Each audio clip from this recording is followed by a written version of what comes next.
Hello and welcome to CommSpark. Today we are in beautiful Columbus, Ohio. I'm Robert Brennan, your guest host for the day, and I'm joined by Maureen Metcalf, founder and CEO of the Innovative Leadership Institute. Maureen, thanks for joining us today. Thank you, Robbie, for inviting me. I'm delighted to be here. Absolutely. So let's dig right in. You have a lot of experience with the leadership community and leadership development focus here in Central Ohio. What are some of the key trends that you're seeing both in tech and in tech leadership? So I just published an article in Forbes, and I do this annually based on interviews I'm doing and the International Leadership Association and data from several different areas. So first, and no one will be surprised about this, but disruption is accelerating. We've heard it, but we're not. The thing that was interesting to me was an interview I did with Mark Kwame talking about the importance of disrupting our own organizations.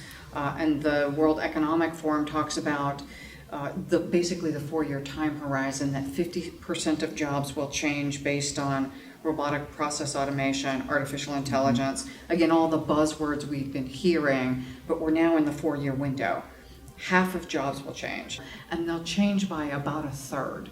So that's a significant change in job content. So it's not just the technology over in the corner, it's all of the humans that show up to do work will be doing it differently this year and accelerating over the next 4 years. When we're thinking about change, what are the key behaviors that tech leadership should be focused on demonstrating as they're kind of dealing with this rapidly changing and accelerating environment?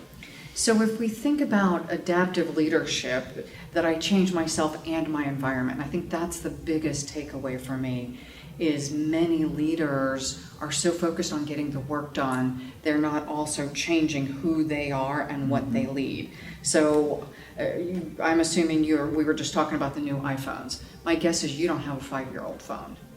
No. Yeah, because they all break before 5 years.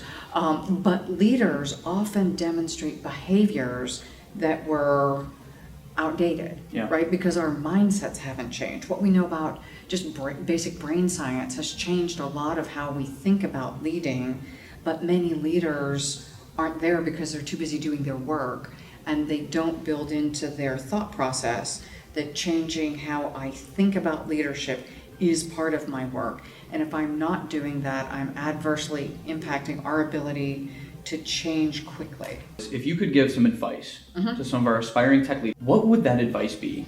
As a leader, learn how to be really effective at this disruption, transformation, build the culture of transformation into your DNA.